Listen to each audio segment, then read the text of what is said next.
Berita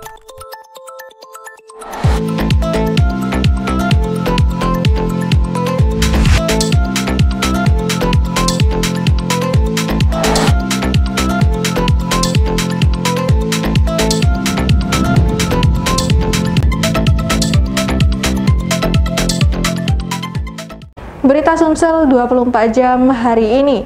Ratusan santri yang tersebar di sejumlah pondok pesantren mengikuti apel Hari Santri Nasional di Komplek Masjid Agung As-Salam Lubuk Linggau.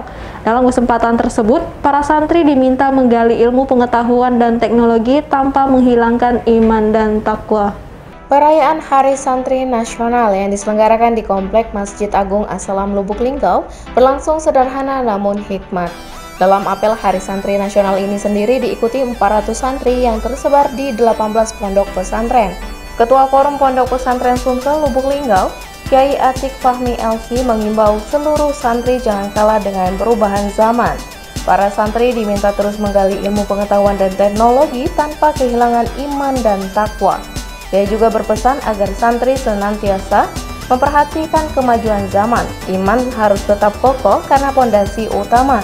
Namun hal yang berkaitan dengan kemahiran, keaktifan, kecerdasan, dan kehebatan jangan kalah dengan perubahan zaman. Dia juga berharap kepada masyarakat untuk tidak memandang rendah pendidikan di pesantren, karena pesantren saat ini semakin maju dan cara berpikir semakin luas. Penekanan kita untuk santri harus senantiasa memperhatikan kemajuan zaman. Imannya tetap kokoh, tapi kemahiran, keaktifan, kehebatan, kecerdasan jangan kalah dengan perubahan zaman.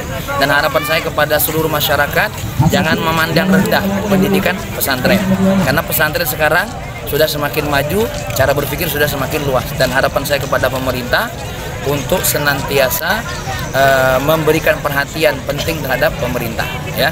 Dan sekarang ini alhamdulillah semua pemimpin sudah banyak perhatiannya dengan pesantren.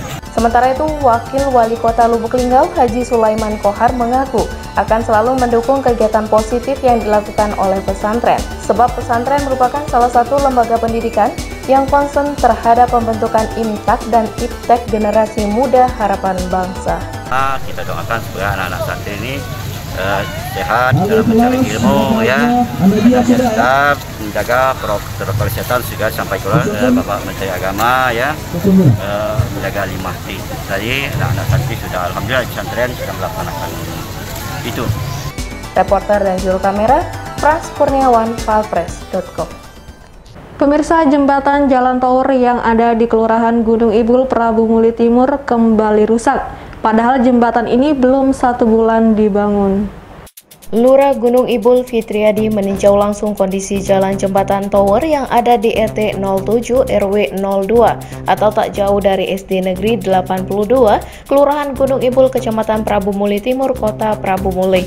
Kedatangan Lurah Gunung Ibul bersama perangkat RT ini untuk mengecek kondisi jalan dan jembatan yang dikeluhkan warga karena sudah rusak.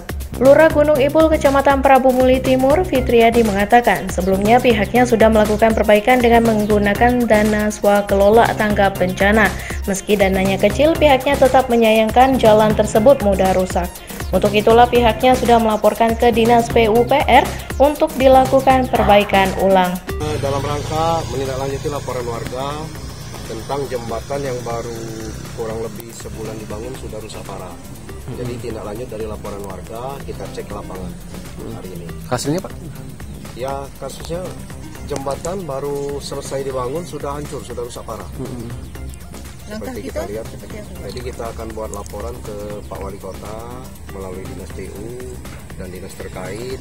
Kita mau minta diperbaiki karena ini jalan lintas mobil, alat berat, mobil berat yang bawa barang lewat sini. Ini perlintasan warga tembus ke Jalan Sudirman, ini strategis, jadi tidak bisa kalau kualitas bangunannya. Sementara itu, Ketua RW 02 Kelurahan Gunung Ibul, Sekuryadi mengeluhkan jalan yang baru diperbaiki sudah rusak. Proyek ini mulai kapan?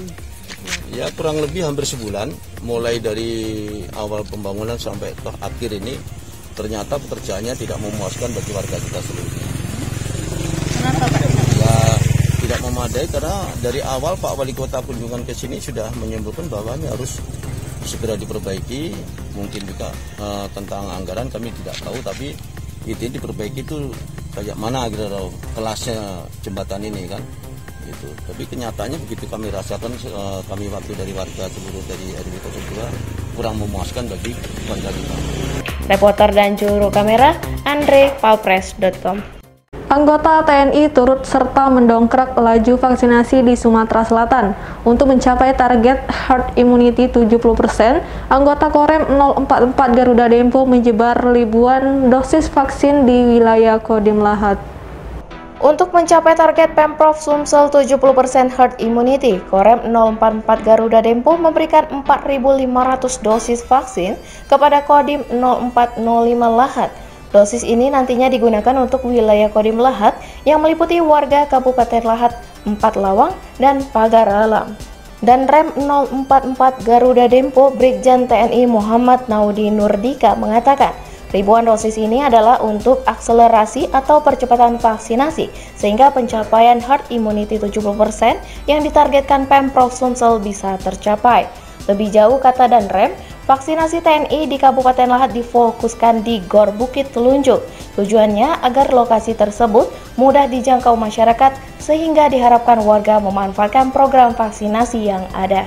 Datang ke sini tujuannya adalah untuk mengakselerasi kegiatan vaksinasi di wilayah Lahat ini. Kita ketahui bahwa ada target pemerintah, termasuk pemerintah Provinsi Sumatera Selatan, untuk mencapai herd immunity, yaitu sampai 70%. Ya, memang sampai dengan saat ini secara keseluruhan Sumatera Selatan masih sekitar 32-33% pencapaiannya. Oleh karenanya perlu kita dorong, kita akselerasi kegiatan vaksinasi di lapangan. Nah, strateginya yang dulu statis, kita lebih merapat ke daerah-daerah. Reporter dan juru kamera Bernard Albar, palpres.com. Berita terakhir Sumsel 24 jam hari ini. Tim penyidik dari Kejaksaan Pali menggeledah kantor sekretariat DPRD Pali. Penggeledahan dilakukan terkait dugaan kasus korupsi pengelolaan belanja daerah tahun anggaran 2020. Tim penyidik dari Kejaksaan Negeri Pali menggeledah kantor sekretariat DPRD pagi tadi.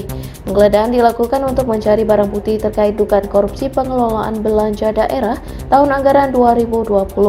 Kepala Kejari Pali Agung Arifianto melalui Kasih Intel Zulkifli mengatakan, tim jaksa penyidik melakukan penyitaan dalam penggeledahan di kantor wakil rakyat tersebut.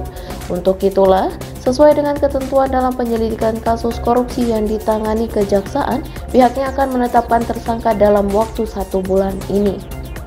Lebih jauh, kata Zulkifli, dokumen yang disita nantinya akan menjadi barang bukti dalam perkara tersebut. Selanjutnya, tim jaksa penyidik akan melakukan pemanggilan saksi-saksi untuk memperdalam untuk melengkapi berkas perkara sebelum ke tahap penuntutan.